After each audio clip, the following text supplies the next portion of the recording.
Só a reserva estratégica de petróleo, acumulada de 2011 a 2014, constituída após a aprovação da Constituição de 2010, chegou a reter valores de reserva estratégica de 93 mil milhões de dólares. Se foram só 24 que foram desviados, onde é que estão os restantes? Perguntamos nós. Por que razão o MPLA levou à Assembleia Nacional e fez aprovar a sua versão da Lei de Repatriamento de Capitais e ficou 6 meses sem a sua regulamentação, depois da publicação em Diário da República? O MPLA e o Governo, ano após ano, prometem novos caminhos, novos programas, novos valores, mas persistem nos mesmos hábitos, nos mesmos valores corrompidos, nas mesmas políticas. Aiuê, Mwangolê, Mwangola. Angolanas e angolanos, dignos jornalistas, no próximo dia 15 de outubro terá início o ano legislativo 2020-2021 e, como determina a Constituição da República de Angola, Sua Excelência, o Presidente da República, dirigirá à Assembleia Nacional o seu 4º discurso do Estado da Nação. Será o penúltimo do mandato, como o tempo corre. Ao contrário do que aconteceu nos últimos 2 anos, a nossa expectativa centra-se num discurso mais coerente e que reflita o verdadeiro estado em que a nação angolana se encontra. No primeiro discurso do Estado da Nação, em outubro de 2017, o Presidente João Lourenço limitou-se a levar à Assembleia Nacional promessas de governação que preencheram mais de 90% da sua intervenção. Não correspondeu ao que a Constituição da República de Angola obriga, pois não efetuou um rigoroso diagnóstico do país, nem apresentou as linhas estratégicas de condução do país no ano legislativo seguinte. No segundo ano, em outubro de 2018, nós quisemos ajudá-lo a abordar as questões estratégicas que preocupavam o angolano e gravamos um vídeo, apresentando a necessidade de reformas e um diagnóstico da situação social e económica do país. Na verdade, o Sr. Presidente deu endividamento, mas fugiu a todas as questões ligadas à revisão da Constituição e aos desafios da reforma do Estado. Em 2019, o Sr. Presidente levou um cartão amarelo do grupo parlamentar da UNITA, em função do agravamento da crise social e económica do país e do incumprimento das suas promessas eleitorais. De referir que os angolanos não viram a exibição do cartão amarelo, pois que a TPA tratou de censurar aquele ato, ou a Assembleia Nacional, não sei qual dos dois o fez. O que se passou na sala não foi visto em casa de quem acompanhou a transmissão. Um sinal preocupante este facto, porque nos deu a clara indicação de que as transmissões em direto da Assembleia Nacional são, na verdade, passíveis de serem censuradas, porque sujeitas a um tempo de atraso pela passagem por diversas regis, onde as tesouradas são efetuadas. Foi a segunda vez que uma manifestação dos deputados em cerimónia do Estado da Nação foi alvo de censura. O Estado da Nação, proferido o ano passado, teve a particularidade de conter relatórios com obras concluídas que nem sequer tinham sido iniciadas ou realizadas. De que cito os célebres casos da Mediateca do Bié e da Estrada Nacional 230, que liga Malanja a Saurimo, bastante estratégica para o movimento de passageiros e de logística para todo o leste do país. 3 anos depois do início do atual mandato, urge fazer um balanço preliminar do país que temos e para onde caminhamos. Como vivia o angolano ontem e como vive hoje? Quais as fundamentais transformações operadas na vida dos angolanos? A sua vida melhorou? As suas expectativas foram correspondidas? Vive com mais esperança? Com melhores condições? E o país? Consolidou as suas instituições, particularmente aquelas garantes das liberdades, da democracia, com sinais de estabilidade económica e de crescimento? O país realizou os seus principais desafios, nomeadamente as eleições locais? Infelizmente, a todas estas questões, as respostas não são positivas. E tanto a UNITA como o seu presidente têm-se repetidamente mostrado disponíveis para, em conjunto com os demais parceiros e com a sociedade, criar as condições para as necessárias reformas que permitam a criação dos alicerces firmes e seguros para a construção de uma Angola de todos, de uma Angola para todos, inclusiva e desenvolvida. A nossa disponibilidade e repetidas propostas têm infelizmente sido ignoradas. Quero partilhar com os senhores jornalistas e com os angolanos em geral que o presidente da UNITA tem procurado consensos com as restantes forças políticas, com as organizações da sociedade civil e, naturalmente, com o MPLA e com o seu presidente, também presidente da República. E tenho convidado a abraçar uma revisão constitucional que proponha e reponha o direito dos angolanos poderem eleger diretamente o seu presidente da República. Esta eleição não é possível hoje. Foi retirada da Constituição com a aprovação da nova Constituição em 2010. É em base a esta Constituição e aos poderes excessivos que ela atribui ao Presidente da República, único titular do Poder Executivo, sendo os seus ministros meros auxiliares. E é em base a esta interpretação que o Tribunal Constitucional limitou a fiscalização da Assembleia Nacional aos atos do Executivo. O Tribunal Constitucional, através do Acórdão 319, de 9 de outubro de 2013, tornou inconstitucional 4 artigos do regimento da Assembleia Nacional de então, proibindo a Assembleia de exercer a plenitude dos seus poderes, nomeadamente o da fiscalização aos atos de governação, a menos que esta fiscalização seja autorizada pelo titular do Poder Executivo. Um absurdo decidido a pedido de 22 deputados do MPLA. Ora, com este acórdão, põe-se em causa a eficácia e a ação de um órgão de soberania, um verdadeiro atentado ao Estado de Direito. No início do mandato de João Lourenço, renovaram-se as esperanças de mudanças. Decorridos 3 anos, o partido que governa e a sua liderança recusam alterar as más práticas e os modelos deixados pelo anterior Presidente da República. Criticam-no todos os dias, acusam-no de todos os males, mas recusam todas as propostas para tornar mais transparente o sistema político que permitiu todos os desvios de que eles próprios se queixam. Muito estranho. Como podemos aceitar tal posição por parte do MPLA e do seu presidente, também presidente da República? Angolanas e angolanos, sem reformas não teremos um Estado democrático e de direito. E sem um Estado democrático e de direito, jamais conseguiremos abraçar o desenvolvimento do nosso país. Não poderemos combater a pobreza, o compadrio, o protecionismo e a impunidade. Nós precisamos de resgatar as instituições que estão de mãos atadas e ao serviço dessa pequena elite milionária que condiciona o interesse de todos os angolanos, que faz aprovar leis para servir os seus interesses e que tem mantido o país refém dos interesses do partido de regime. Todas as nossas propostas têm sido ignoradas. Todas as vozes da sociedade têm sido ignoradas. Mesmo com a criação de fóruns de auscultação de cidadãos pelo Sr. Presidente da República, vêm de seguida exemplos que destroem a esperança de diálogo abrangente e fica apenas o marketing das cerimónias. Porque quando os interesses do regime colidem com os direitos e as liberdades do cidadão, a prática tem mostrado que estes direitos e liberdades são imediatamente ignorados e são feitas demonstrações múltiplas de que há censura na comunicação social do Estado.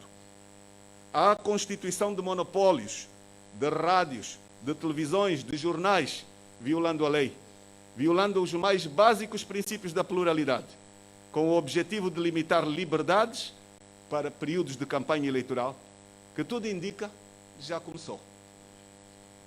Se o alvo da acusação de corrupção está fora do Palácio, preenche os telejornais, até na sua íntegra.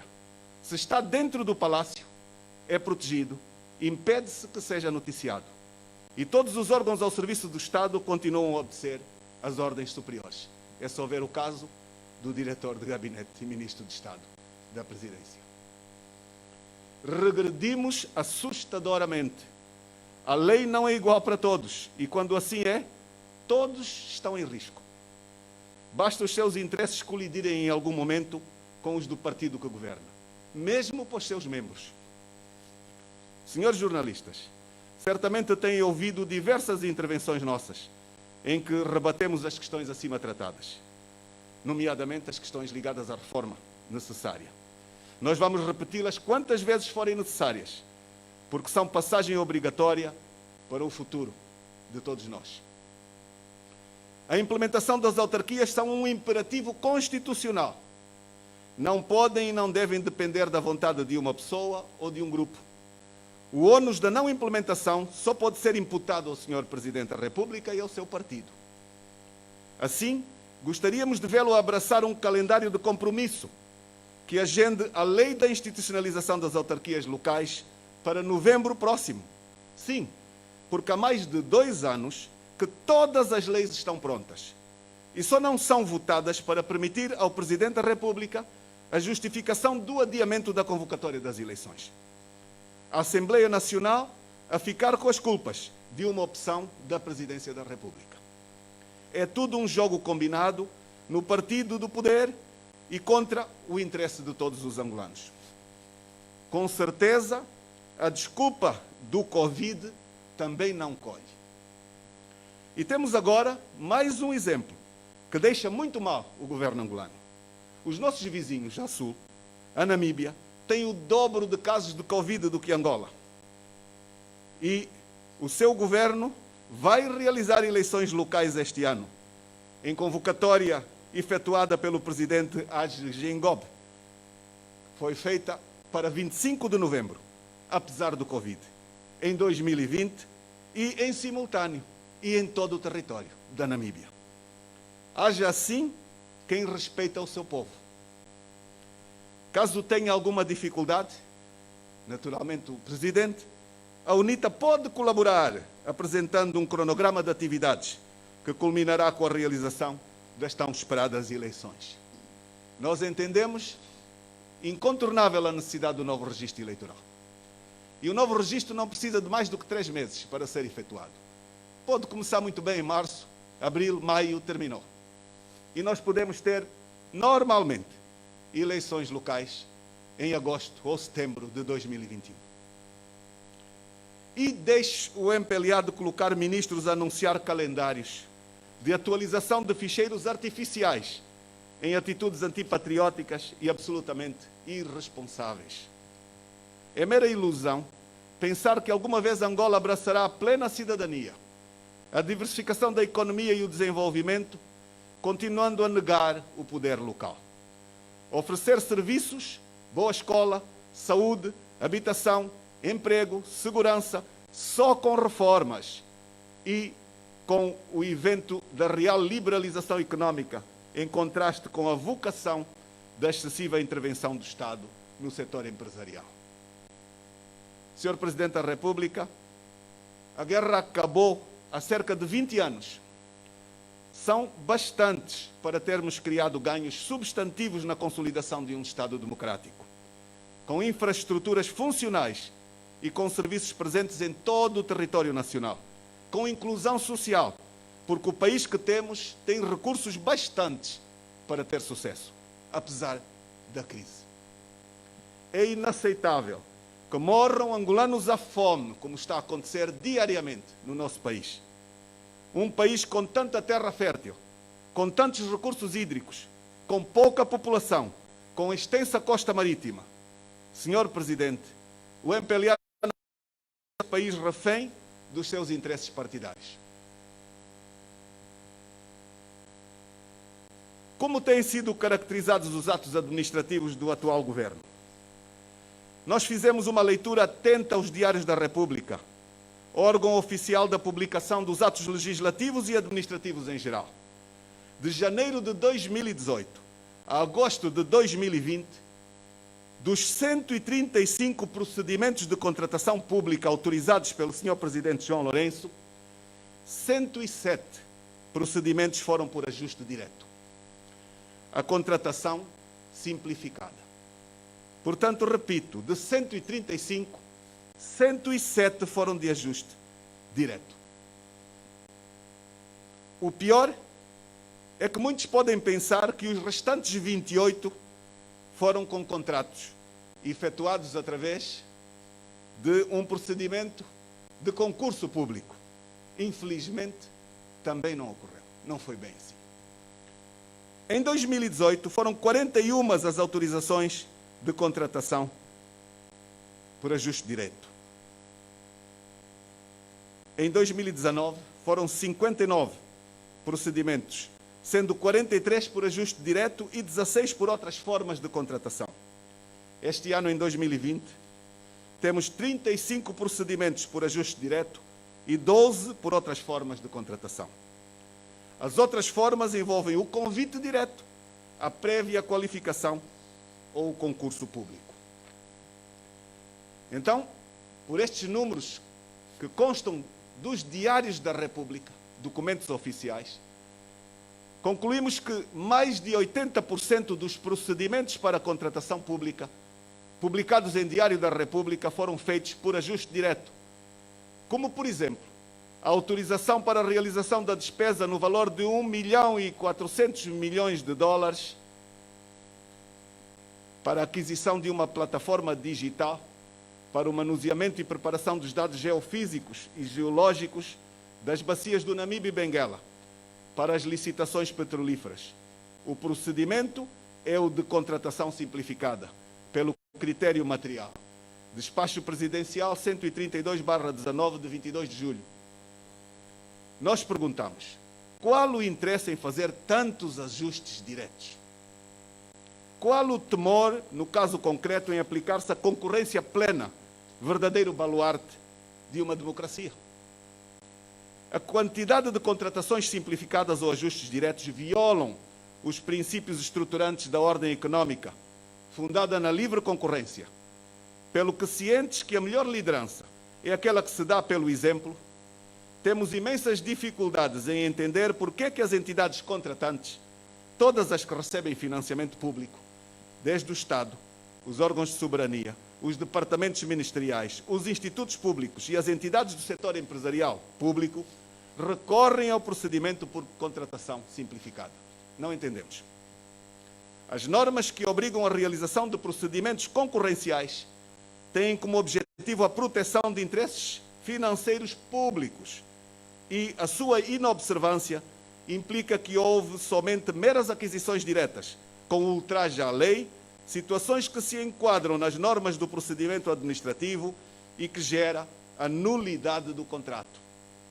Outro sim, os fundamentos que o presidente José Eduardo dos Santos usou para autorizar os contratos sem concorrência, agora tornados nulos e anuláveis pelo presidente João Lourenço, são os mesmos que o atual presidente usa para autorizar a rescisão de contratos do mandato de José Eduardo dos Santos. Quid iuris. O paradoxo é a correlação entre os discursos anticorrupção do presidente e a ausência de eficiência e controle na contratação pública.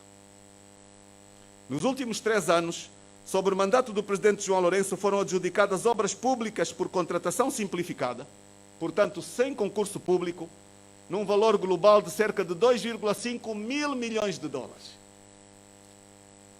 Destacam-se 3 empresas, às quais foi adjudicado o maior volume de obras por essa via.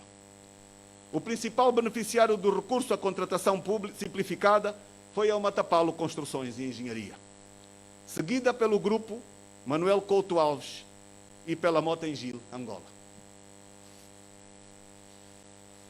Matapalo. No mandato de João Lourenço, nos últimos 3 anos, a Matapalo obteve 6 obras por contratação simplificada, tendo recebido cerca de 650 milhões de dólares para o efeito. Acontece, porém, que muitas obras são publicitadas ou mesmo publicadas como sendo adjudicadas de forma transparente, como as obras da circular externa do Lubango, quando no fim prevaleceu o ajuste direto. Despacho Presidencial número 101/19 de 24 de julho. Isto faz com que os dados sejam imprecisos em relação às demais obras abaixo mencionadas, como a da construção de infraestruturas na Mochima, cujo despacho presidencial número 118/18 de 19 de dezembro autoriza a celebração do contrato com o Matapalo, como consorciada sem a mínima correlação expressa com o diploma que procede à abertura do procedimento, ou que precede a abertura do procedimento. Globaltech. Não entendemos como uma empresa de direito espanhol, Globaltech, de desarrollos e engenharia, com fortes suspeitas de corrupção a partir da sua matriz, em Espanha, e que em 2016 tinha sido chumbada pelo nosso Tribunal de Contas por não ter provado capacidade técnica e financeira para levar adiante 23 empreitadas na província do Zaire, tenha sido agraciada com 24 empreitadas no mesmo local e por ajuste direto. Despachos presidenciais número 1/19 de 7 de junho, do Sr. Presidente João Lourenço. Telecomunicações. A liberalização ora iniciada visava a atribuição de 2 licenças, uma ao operador estatal e outra atribuída por livre competição.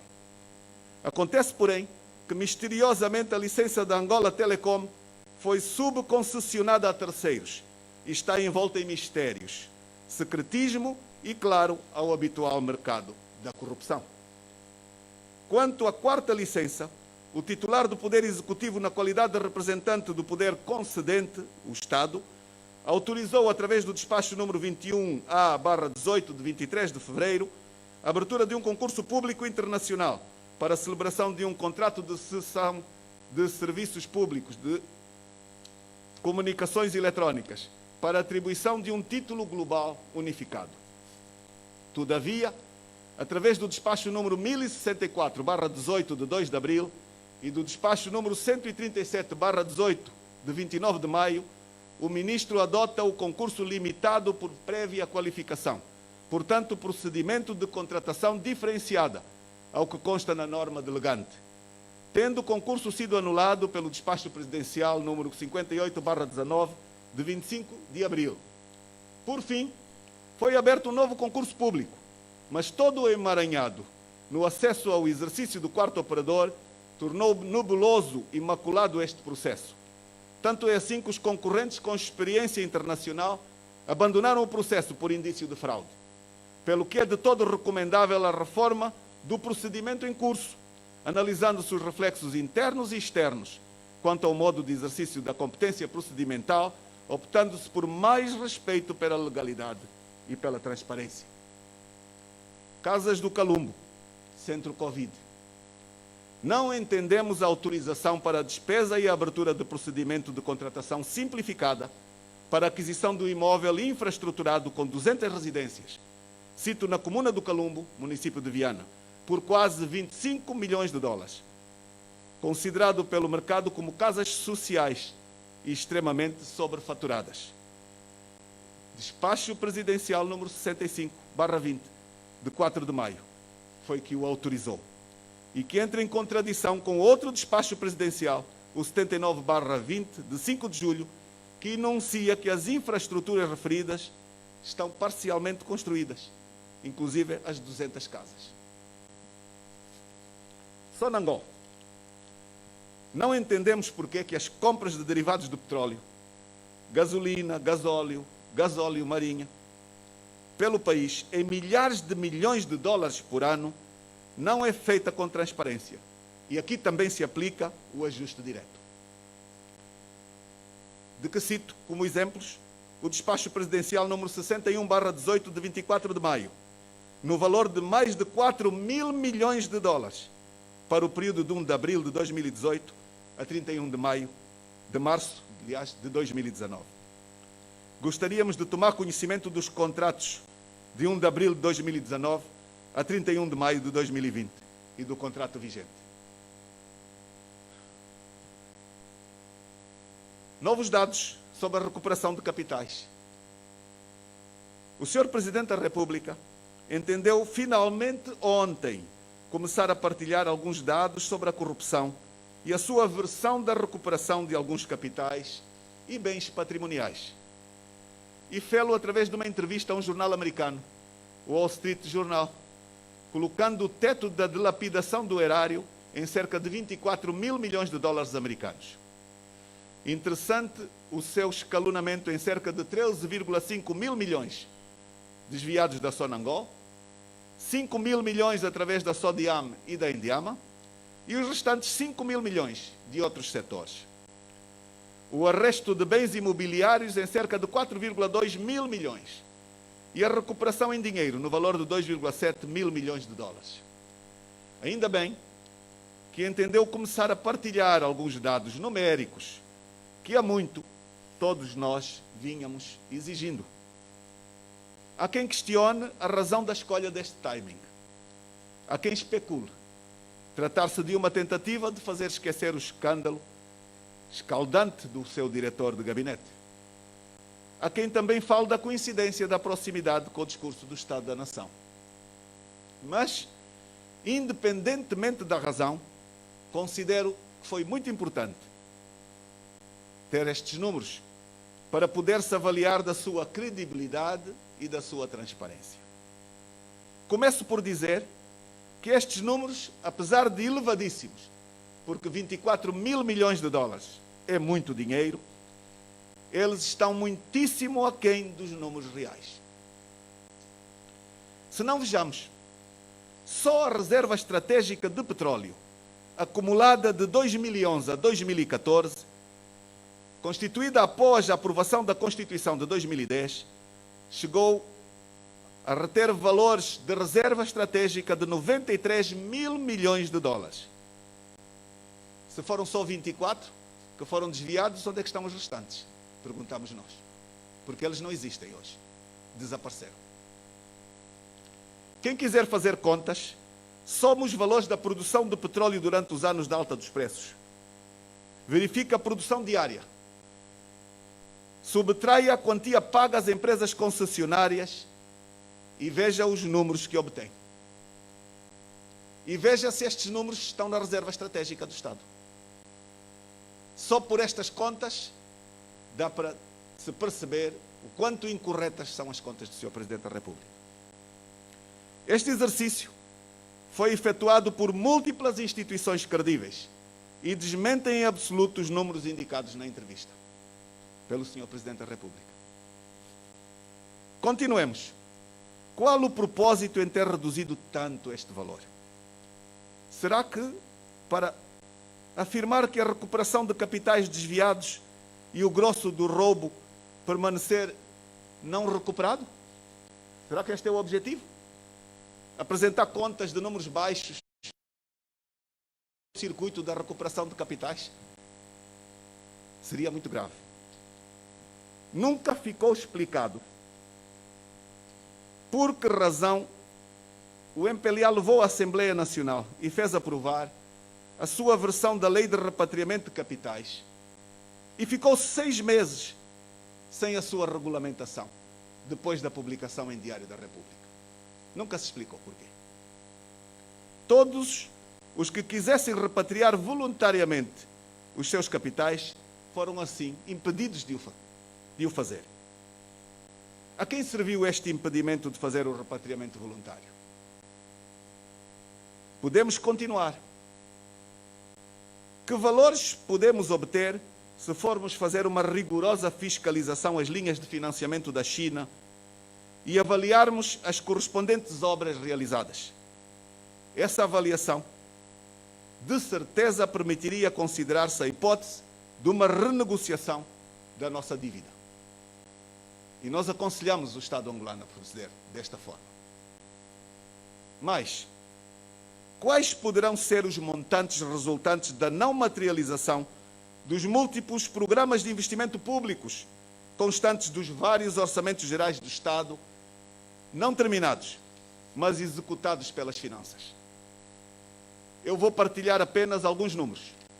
O grupo parlamentar da UNITA realizou um amplo estudo aos valores utilizados pelas obras públicas e pelo Gabinete de Obras Especiais em 10 anos, que totalizaram a bela quantia de cerca de 30 mil milhões de dólares, de obras, na sua maioria, descartáveis. Todos estes dados vêm em documentos oficiais. Também investigamos os múltiplos programas de Água para Todos. E trouxemos aqui um pequeno exemplo. A Água para Todos, que parece que são programas que podem ser financiados por pouco dinheiro, mas partilhemos.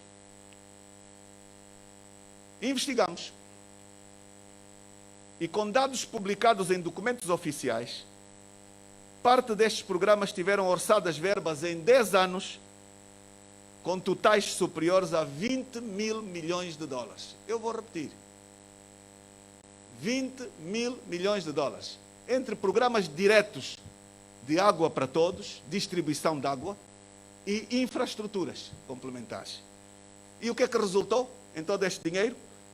Estes valores astronómicos levaram água às torneiras das casas de todos os angolanos? E não acham que era dinheiro bastante para terem levado? Então, estamos apenas a dar aqui indicadores de quanto estes números partilhados não são corretos. Continuo. Será que agora o MPLA e o seu presidente já estarão em condições de fazer sair das gavetas as comissões parlamentares de inquérito, há muito negadas à UNITA e aos angolanos, e que poderão trazer imensos contributos à transparência e ao combate à corrupção, e que certamente porão em causa os números agora divulgados? Em nome do interesse nacional, gostaríamos bastante que assim fosse. E mais, por que fazer esquecer o desaparecimento de cerca de 30 mil milhões de dólares das reservas estratégicas questionadas pelo Fundo Monetário Internacional há alguns bons anos atrás e nunca explicados até hoje? Para concluir este dossiê, dizer que do valor de 2,7 mil milhões recuperados em dinheiro, quer-nos parecer que estes valores correspondem aos dinheiros do Fundo Soberano, que não devem ser confundidos com recuperação de capitais desviados, porque já eram do Estado e já sabiam que existiam e estavam investidos. Portanto, há aqui muita questão para esclarecer, que pedimos a Sua Excelência, o Sr. Presidente da República, utilize o Estado da Nação para trazer relatórios transparentes aos angolanos. Sobre o IRT, a Assembleia Nacional aprovou alterações ao IRT, Imposto do Rendimento de Trabalho, tendo o grupo parlamentar da UNITA votado contra esta alteração, exatamente pela inserção das forças de defesa e segurança no quadro do pagamento do imposto. Entretanto, aprovada e promulgada a lei, é para nós surpreendente que o governo tenha iniciado a execução da lei, escolhendo segmentos em que a aplicou e escolhendo segmentos em que não a aplicou. Este é um gravíssimo facto e um atentado à lei. E diz bem da falta de cultura de legalidade do atual governo do presidente João Lourenço. Não quiseram dar ouvidos às inúmeras chamadas de atenção na altura dos debates. E após a reação muito crítica dos militares, em geral, decidiram não dar cumprimento à lei, violando assim a universalidade desta e de todas as leis. E o que o governo deveria ter feito seria fazer o retorno da lei à Assembleia Nacional, proceder-se às alterações eventuais necessárias, voltar a votar-se, o Sr. Presidente fazer a promulgação da lei e a sua publicação ser efetuada. E só depois deste procedimento é que as finanças poderiam proceder à sua execução nos moldes em que o fizeram.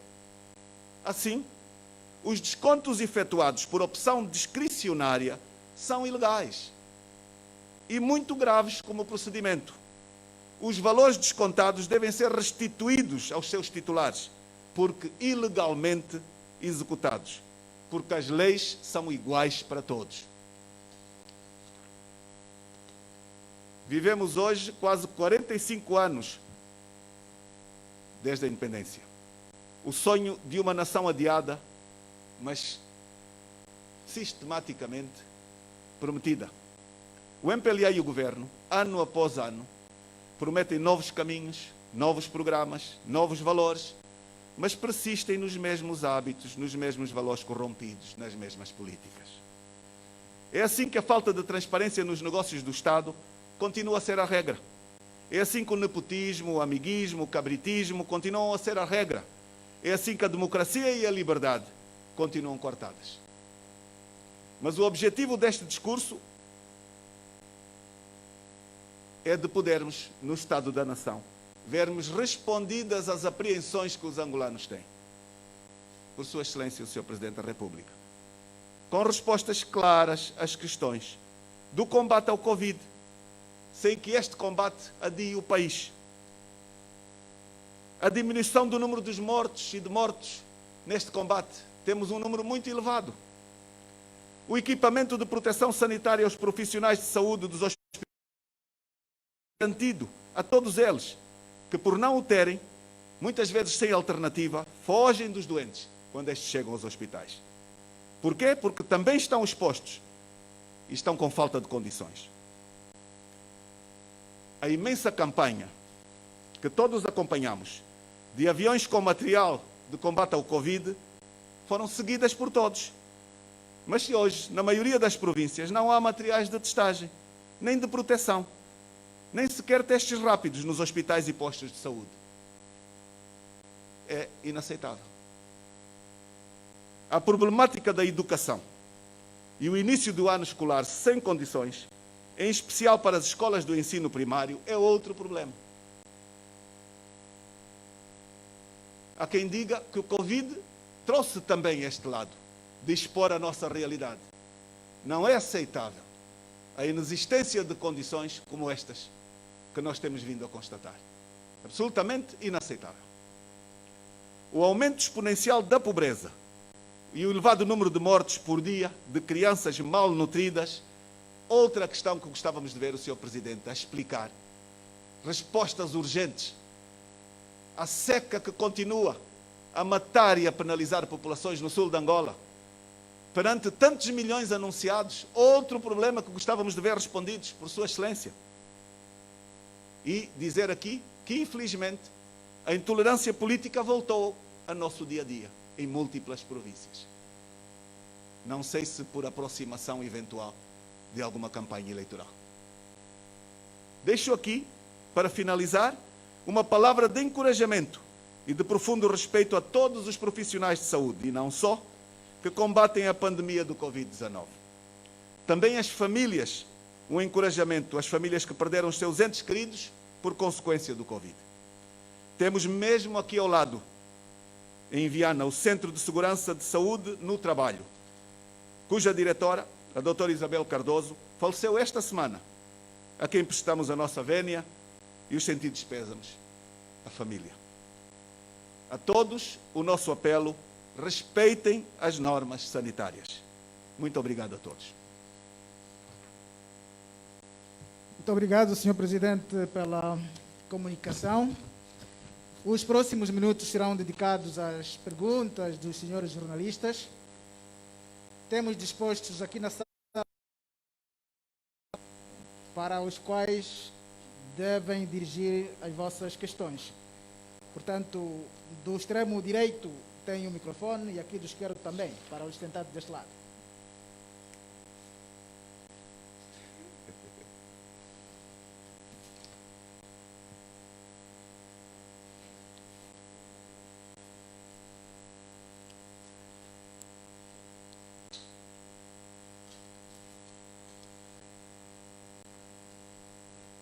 Por favor.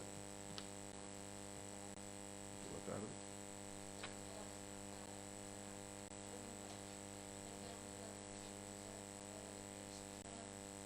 Posso?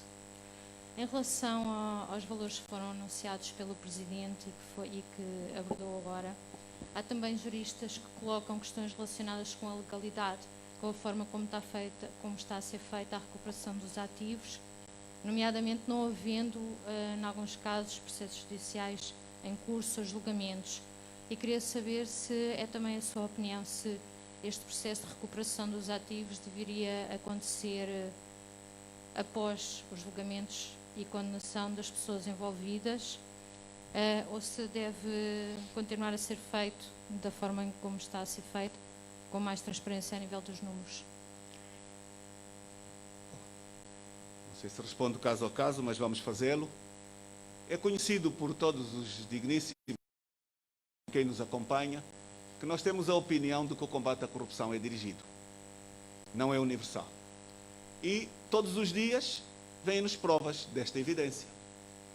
A pergunta que me foi aqui colocada é uma boa pergunta para, mais uma vez, termos a prova de que o combate é dirigido. E porquê que é dirigido? Porque nós temos casos que, não tendo sido julgados, foi feita a apreensão dos bens. Foi feita a condenação pública nas televisões. Foi feito o julgamento público destes casos na imprensa, principalmente na imprensa pública. Mas temos outros casos com evidentes provas de corrupção, onde o protecionismo é absoluto. 2 pesos, 2 medidas, particularmente membros do governo.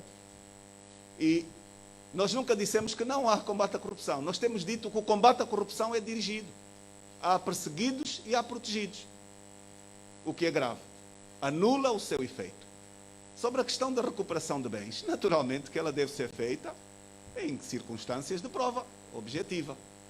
Mas nós temos aqui a oportunidade de trazer também um outro esclarecimento, que é a avaliação do valor dos bens imóveis.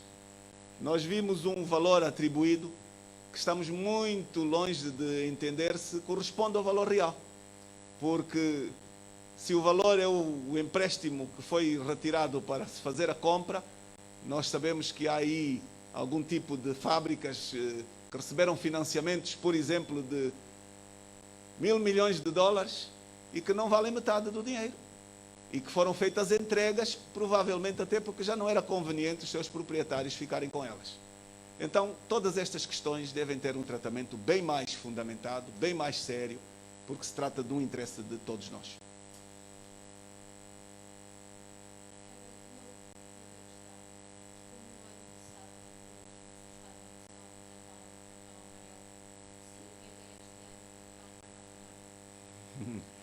Bom, eu penso que o grupo parlamentar tem seguramente a condição de responder à sua pergunta.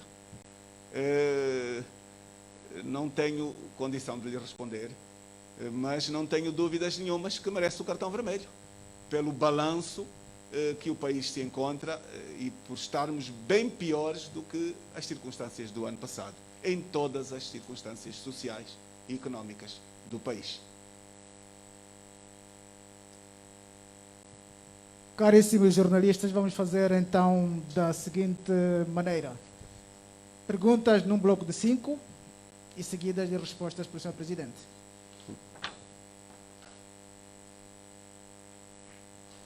Boa tarde, meu nome é António Sacovaia, do Correio daqui anda.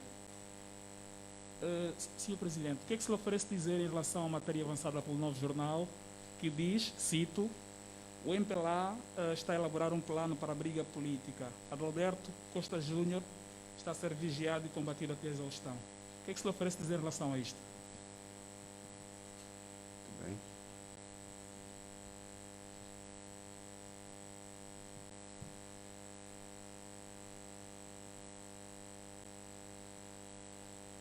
Sr. Presidente, muito recentemente, um membro do governo Sombra da UNITA, refiro-me do Sr. David Quessadilla, veio a público dizer que tinha sofrido um suposto aliciamento por ter sido indicado a fazer parte de um órgão do Estado ou do Governo. E este rejeitou tomar posse. A UNITA até este momento não se pronunciou. Como é que avalia a indicação de David Quessadilla, aquele órgão pelo Presidente da República, João Lourenço? Muito obrigado.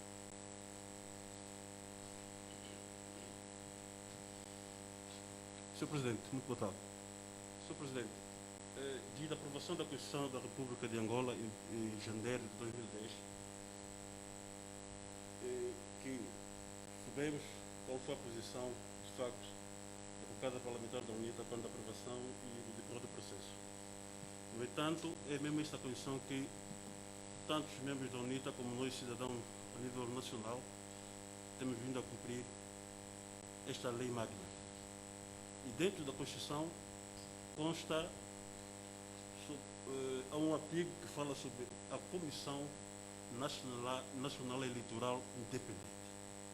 Esta é uma questão que a UNITA até aqui, e não só na generalidade, que nunca ninguém se debateu sobre. Segundo os analistas, tendo uma Comissão Nacional Eleitoral Independente, poderia ter uma característica diferente, ter prestar um serviço diferente do que presta atual. É com esta mesma atual comissão que a UNITA foi às eleições de 2012, com a mesma 2017, e poderá também avançar com esta mesma Comissão Nacional Eleitoral, que não é independente à luz da Presidência da República. Sr. Presidente, o que lhe ofereço a dizer, faz favor. Obrigado.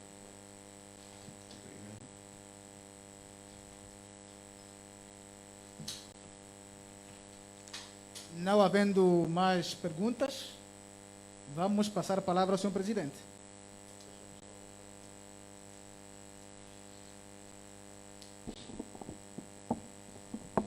Sr. Presidente, muito boa tarde. Miguel Domingos, jornalista da Televisão Pública de Angola. Referiu-se aqui a bocadinho do pronunciamento do Presidente da República relativamente aos ativos de 24 mil milhões de dólares.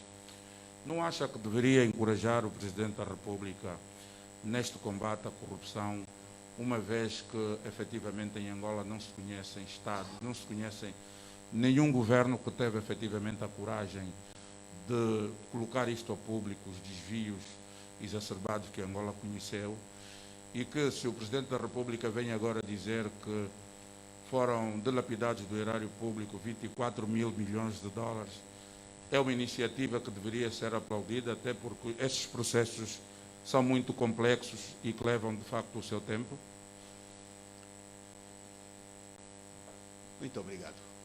Ora bem, eu prefiro responder às perguntas todas, porque, embora tenha feito a leitura de alguns aspectos, por causa do texto ser longo, aos senhores jornalistas, eu farei entrega de um documento complementar, onde tem outros aspectos que aqui não foram lidos, mas que podemos abordá-los em termos de respostas, e que contém, nomeadamente, alguns mapas que ajudarão os senhores jornalistas, e não só, a ter uma interpretação sobre a dívida pública, o acumulado dessa dívida de 2017 a 2020, e todos os aspectos inerentes a esta matéria também tão importante.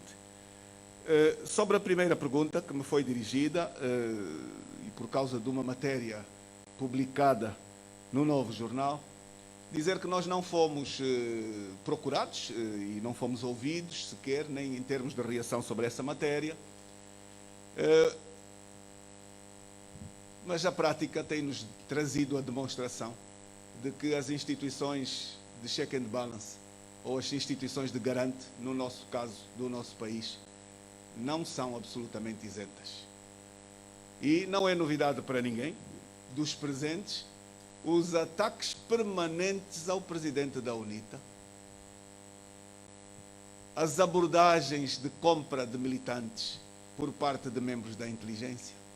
Matéria esta que, já o disse uma vez, tratei com o Sr. Presidente da República, em audiência. São as más práticas do regime angolano.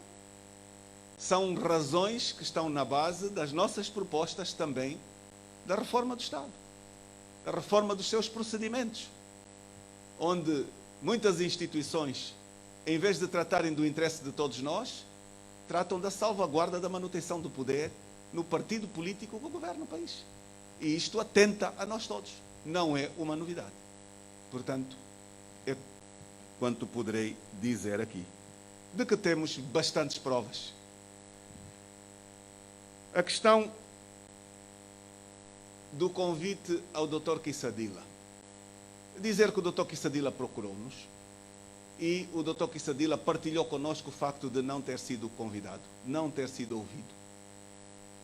E, portanto, é bastante estranho convidar-se alguém ou anunciar um convite sem o contacto ao interessado. E, portanto, quando se age desta forma, provavelmente as intenções não seriam mais do que se aceitasse depois dizer que o ministro do governo Sombra da UNITA abandonou para ir para o governo. Então, a opinião que nós temos é que futuramente os procedimentos sejam de caráter ético. Nós próprios é que temos o GIP, Governo Inclusivo e Participativo, como elemento de inspiração. Foi a UNITA quem fez a divulgação ampla de que governando vai governar com os angolanos, com a competência dos angolanos e não com os seus quadros. e, portanto, estaríamos mais do que em condições de poder participar num bem que sirva o bem comum. Mas não podemos andar distraídos. Quando propomos a necessidade de reformas, elas são recusadas. Quando há intolerância. Mas há convites deste género. Eles surgem-nos como muito instrumentais, infelizmente. Porque a prática não corresponde depois aos atos, aos anunciados. E vemos agora também os fóruns da auscultação social. São criados fóruns da sociedade para aconselhar Sua Excelência, mas basta alguém colidir na opinião, é feita a censura à imprensa, em demonstração clara de que as liberdades não existem e de que não passa de marketing este tipo de procedimentos. Portanto, infelizmente, estas questões devem ser alteradas no procedimento.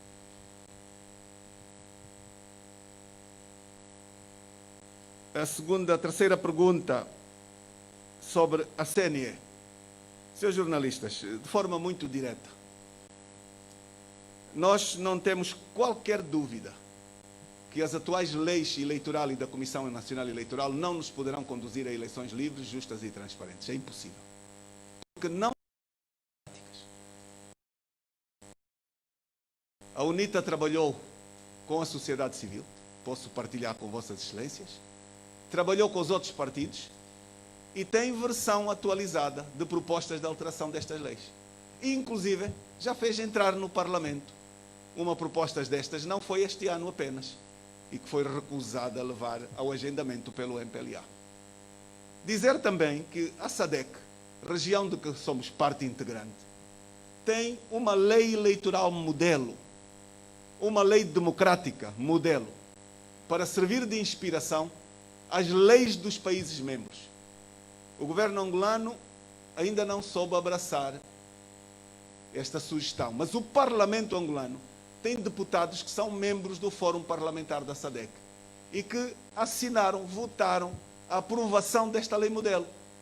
Esta lei modelo contrasta com a lei que nós temos no nosso país e tem aspectos democráticos que nós nunca conseguimos trazer para a nossa lei como referência. Então, não tenho nenhuma dúvida que não só precisamos do estrito respeito à Constituição, que diz Comissão Nacional Eleitoral Independente, como precisamos de democratizar a Comissão Nacional Eleitoral. E partilho aqui, a UNITA vai lutar dentro dos limites democráticos que tem, para podermos ter uma alteração dos desequilíbrios que hoje se encontram na administração eleitoral, na CNE. É impossível qualquer partido ganhar eleições quando tem na CNE uma maioria de militantes do MPLA a decidir sobre interesse partidário, em toda a sua administração. E, portanto, em nome da democracia, em nome da transparência, nós temos que levar este exercício ao limite. Propusemos-lo também ao MPLA. Estamos esperançosos que os interesses de Angola se sobreponham aos interesses do partido MPLA e possamos, de facto, virar a página e possamos abraçar esta Angola que trouxe esperanças quando vimos eleger um novo presidente, que este novo presidente estivesse disponível para as reformas democráticas que o país carece. Não vamos desistir desta esperança, mas nós precisamos, efetivamente, de uma alteração à lei eleitoral, tal como aqui citei, de uma eleição direta do Presidente da República, de um Presidente da República que vá ao Parlamento prestar contas. Precisamos também de uma alteração à lei da Comissão Nacional Eleitoral, que traga representatividade igual, que é aquilo que acontece em todos os países democráticos. Todos os partidos têm um representante. E, portanto, intervêm de forma igual, com uma valência. E isto traz transparência. De outro modo, vamos continuar a ver o vício em que temos vivido. A última pergunta. Em momento algum, aqui foi feita uma crítica Aqui foi feita uma observação de que os números são baixíssimos em relação à realidade, sobre aqueles números partilhados ao Presidente da República. Também foi feito um apelo. Não entendemos como é que estão tão pequeninos, principalmente vindo do intérprete da governação, que tem acesso aos números efetivos, muito mais do que qualquer cidadão. E como contém desafios e riscos, e como o combate tem sido dirigido, nós temos claramente a necessidade de dizer o que pensamos e de sermos contribuintes neste combate à corrupção. E não sermos seguidores cegos de aquilo que nos querem imputar como verdades absolutas. Portanto, pensamos que estes números não encontram justificação por serem muito baixos. E estamos a trazer contribuições 1000. Aliás, o texto que acabei de partilhar aqui trouxe uma série de alternativas possíveis de serem seguidas, que qualquer delas permite ser um contributo para aumentar substantivamente este número pequeníssimo, que tem também o risco de se poder dizer: o combate à corrupção está concluído, atingimos a percentagem essencial das suas recuperações, porque na realidade os atores dos desvios são os membros do MPLA. E não é impossível que haja aqui todo um programa de protecionismo aos verdadeiros milionários deste país, que estão no MPLA.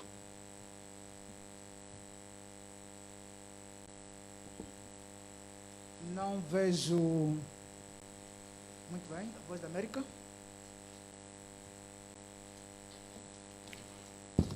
Boa tarde, Sr. Presidente. Manuel José, Voz da América. Eu gostaria de fazer-lhe algumas perguntas. A primeira das quais tem a ver com a Covid-19 e essa questão do reinício das aulas. Fez uma abordagem ainda leve, ou eu estive distraído, não acompanhei bem. Eu gostaria de saber qual é a posição concreta da UNITA em relação ao reinício, porque é uma questão muito controversa. Portanto, um dos parceiros principais do Ministério da Educação, que são os professores, o sindicato, nomeadamente, é contra esse arranque, que considerou precipitado, porque não estão criadas as condições. Há encarregados de educação que rejeitam mandar os filhos para a escola. Qual é a posição concreta da UNITA? Primeira pergunta. A segunda pergunta também tem a ver com a Covid-19. A UNITA tem defendido a abertura da cerca sanitária sobre Luanda. O governo deu indicativos de que quer abrir, ou seja, abriu uma porta e fechou a janela, porque diz que não há necessidade de haver autorização para sair e entrar, mas desde que o cidadão faça o teste e que este mesmo cidadão compartilhe. Nós sabemos que as condições dos cidadãos são aquelas que o senhor mesmo enumerou aqui. É a mesma coisa dizer que o cidadão não pode sair, porque não estou a ver cidadão comum pagar testes aos preços que se dizem 80 mil, 100 mil. Portanto, é a mesma coisa que estão fechadas. Então, mas a condição econômica das pessoas e sociais vai agudizando, e também por responsabilidade desta cerca sanitária. Portanto, as pessoas estão sufocadas em Luanda. A terceira e última questão tem a ver com a mídia. Normalmente, quando se aproximam compromissos eleitorais, agudiza-se a lei da rolha. A lei da rolha, para quem não percebe, são as censuras, são os alicates, os cortes que vêm a vir, nomeadamente protagonizadas por quem detém o poder. E um dos lesados nesta lei da rolha também são os partidos da oposição e a própria UNITA. Nós sabemos que o presidente da UNITA tem se queixado de que não é convidado, por exemplo, para os órgãos públicos. Enfim, e essa é uma questão já que vai prejudicando o seu partido. Depois vimos que o presidente da República vai adotando métodos idênticos ao seu antecessor, José Eduardo Santos, em menosprezar os órgãos nacionais. O exemplo é este mesmo, estes números. Foi sendo solicitado quanto se recuperou e foi privilegiar um órgão estrangeiro, americano, para dar essa entrevista. Nós sabemos que isso faz parte de uma estratégia. Qual é a posição da UNITA relativamente a esse aspecto ligada à lei da rolha? Muito obrigado. Muito obrigado, nós. A nossa posição sobre o ano escolar é conhecida. Nós tivemos acompanhamento gradual e a primeira data indicada para a abertura do ano, o grupo parlamentar da UNITA visitou as escolas e veio ao público desaconselhar, porque não havia condições. E nós estamos a falar de 2 meses atrás. Entretanto, esperamos todos que o governo governasse, porque ficou evidente que a deliberação de cancelar o ano da forma que o foi feita foi uma precipitação. Também foi uma irresponsabilidade. Resultou de uma reunião de meia dúzia de ministros e cancelaram todo o ano letivo. E isto originou o quê? Originou que todo o setor privado despedisse em massa os seus trabalhadores. E que balanços é que o governo fez aos danos à estabilidade das famílias, às consequências destes despedimentos? Será que tem estatística? Será que antecipadamente teve uma avaliação destas realidades? Nós estamos seguros em dizer que não teve.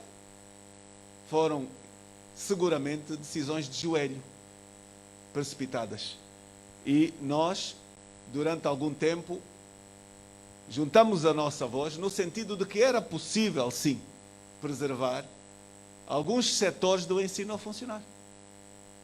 Era possível, particularmente aqueles direcionados aos cidadãos mais adultos, com responsabilidade própria, individual, aqueles, provavelmente, alguns do setor público também com algumas condições, e evitar o dano violento de ter toda a gente num ano em casa. Qual é o balanço de um ano escolar totalmente perdido para um país? Eu penso que o nosso governo não fez avaliações a nenhum nível, a este nível. A nenhum nível. Então, daí a precipitação também, depois de novo calendário, nova abertura. E mais uma vez dizer que nós fomos para a rua ver as condições das escolas. E há claramente uma grande exposição no setor primário, por se tratarem de crianças, porque até se for preciso trocam as máscaras, porque são crianças, e porque acima de tudo a testagem foi atrasada e não foi feita nos números necessários. Este é que é o grande problema. O grande problema é que se acorda um procedimento, mas não se cumpre. A data da abertura do ano escolar foi antecipada aos testes à classe. Então, não fica difícil perceber que aqui nós estamos perante uma desorganização extrema. Talvez incompetência. E, portanto, voltamos a dizer, o setor primário exige cuidados especiais, exige testagem, exige condições. Porque senão não é possível que parta. Para cidadãos adultos, com os testes. E este é o grande problema que Angola tem. Testa pouco. Até os... Isto é dramático. Então, nestas circunstâncias, nós achamos que o sindicato tem razão. Mas o problema não é a deliberação de início do ano. O problema é o incumprimento daquilo que foi acordado cumprir. As pessoas têm que se sentir minimamente seguras. e aquilo que se combina deve ser materializado. E o grande drama de Angola é o deixa andar, é a irresponsabilidade. Também, em algum nível, a impunidade de quem vai pisando o risco. E, portanto, sobre o ano escolar, numa palavra só, nós pensamos que sim, que era possível recuperar parte do ano, mas é preciso também ser responsável para proteger, criar condições, testar e dar confiança.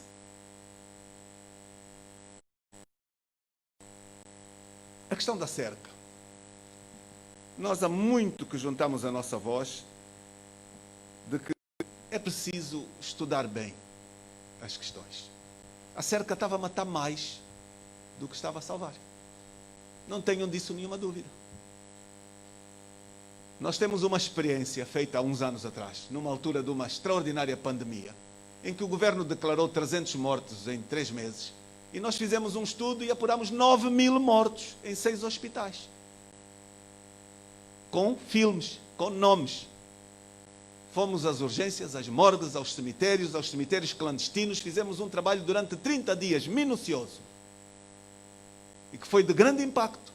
Se o governo hoje se tivesse dedicado a fazer um levantamento do número de mortes e a ter indicadores do número de mortes por malária, o número de mortes por outras causas, o número de mortes por Covid, o número de mortos à fome, o número de problemas gravíssimos de âmbito psicológico das famílias despedidas. E tudo isto poderia ser um indicador múltiplo para tomar decisões, em vez de ser apenas um indicador político de uma reunião.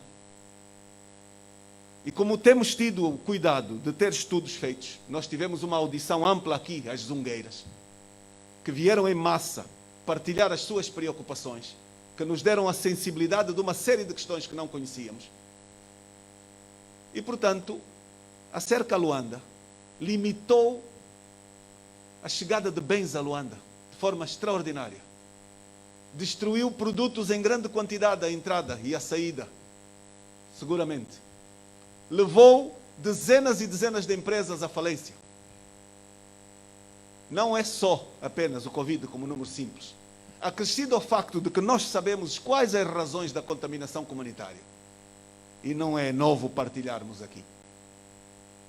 O gráfico de contaminações nos países foi sempre idêntico. Foram uma importação, com exceção da China, com uma evolução, com a contaminação direta, local, e depois, eventualmente, a possibilidade de evitar a contaminação comunitária ou não a evitar. O que é que Angola fez? O governo angolano reagiu muito rápido, reagiu muito bem, com rapidez em março, mas depois foi um descalabro de desorganização. Os voos de março da TAG só foram controlados em maio. Então o que é que aconteceu? Os passageiros de março andaram pelo país todo a contaminar. E a contaminação comunitária não se evita com a cerca a Luanda, porque ela já estava a ocorrer há muito tempo. E, portanto, isto resulta de quê? De incompetência? De desorganização? De irresponsabilidade? É preciso que não nos andemos a enganar aqui. E quando é que se fez o controle dos voos da TAP, que são em maior número do que os da TAG? Até hoje, nunca. Esta é a base da contaminação comunitária que o país tem. Portanto, volto a dizer, até hoje, nunca. Aqueles passageiros daquelas semanas de risco nunca foram controlados. Eles viajam fundamentalmente a partir de Luanda, por isso é que o número aqui é maior, ou foi maior, e depois Benguela Lubito, e depois a Huila, e depois todas as províncias do país. De março, abril, maio, junho, julho, agosto, setembro, outubro, sem nenhum controle, como é que podemos evitar? É a cerca a Luanda? Seguramente talvez tenha um pequeno número, mas é muito baixo. As razões são outras. E, portanto, estas as explicações que nós podíamos partilhar convosco. E é importante que estes estudos que aqui estamos a sugerir se façam, porque o Covid é um problema. Não está ultrapassado, não está resolvido. Nós partilhamos diariamente. Eu recebi mensagens há 2 dias de um doente numa província que foi para lá com um problema que não tinha nada a ver com o Covid, testou negativo, chegou ao hospital central da província, todo mundo fugiu, ninguém o atendeu, tinha problemas de caráter cardiovasculares. Chegou lá, foi preciso pedir o atendimento foi tardio, o doente morreu. Porque não tinham nem sequer testes rápidos. E isto está a ser uma prática, um bocado por todo lado. E eu penso que nós temos que deixar um pouco a propaganda e passar um pouco a pensarmos que este é um problema que é nosso, é de nós todos, pedir ajuda quando não se consegue, soluções sozinhos, não é uma vergonha pedir ajuda aos outros. E, portanto, este é um problema muito, muito sério. Há hospitais centrais provinciais, que é só ir lá ver a estatística das mortes por malária destes meses, a estatística das outras mortes, a falta de reagentes, que é um caso terrível. E eu não quero ser oportunista para não trazer aqui um caso recentíssimo de falta de condições em hospitais centrais provinciais inadmissíveis, que matam. A lei da rolha. A lei da rolha está em ação, completamente. É possível pensar-se que o presidente do partido político da dimensão da UNITA nunca tenha sido convidado a ir a um órgão de comunicação social público? É possível. Há alguma dúvida de que estamos a regredir? De que não há pluralidade? Há alguma dúvida? Alguém tem dúvidas? Eu posso partilhar com Vossas Excelências uma outra questão. Há tempos, já pouco antes de desaparecer das entrevistas, aquela entrevista da TPA, a senhorita convidou-me a ir a uma entrevista. Eu ri-me, perguntei-lhe, tenho a certeza que vão autorizá-la? Ok, está bom. Pode ligar. Não sei se foi por isso. 2 semanas depois estava fora do seu espaço de entrevistas. Portanto, a rolha existe. Ela não legitima nem permite a respeitabilidade de quem governa, de forma alguma. E faltam muito poucos órgãos para serem todos metidos dentro do mesmo saco. E eu não posso deixar de dizer aqui que eu sei que há propostas de compra dos outros que faltam, por parte de membros do regime, para a pluralidade desaparecer por completo. E, portanto, esta é uma realidade. Se de outra forma, nós teríamos visto as questões do ministro Edeltrudes tratadas ou no Jornal de Angola, ou no País, ou na TPA, ou na Zimbo, e é uma vergonha escandalosa aquilo que o país todo está a acompanhar. Vergonha escandalosa. Então, meus digníssimos, daí as reformas, daí as nossas propostas. Há quem pense que hoje, se o MPLA abraça uma reforma, pode sair penalizado. Mas é que sem sociedade democrática e de direito, não há desenvolvimento económico. Sem liberdades plenas, não há, efetivamente, uma modernidade da nossa sociedade. Então, eu tenho a esperança de que juntos somos mais fortes, de que cada vez mais o angolano está mais informado, está mais sensibilizado, e de que é possível, sim, encontrarmos meios de pressão política, dentro daquilo que a Constituição nos permite, e levarmos ao bom senso quem hoje tem a responsabilidade de nos governar. Até porque a alternância política é um pressuposto incontornável das democracias. Não existe essa questão do partido único que governa eternamente. Isto não é democracia. Muito obrigado a todos e até a próxima.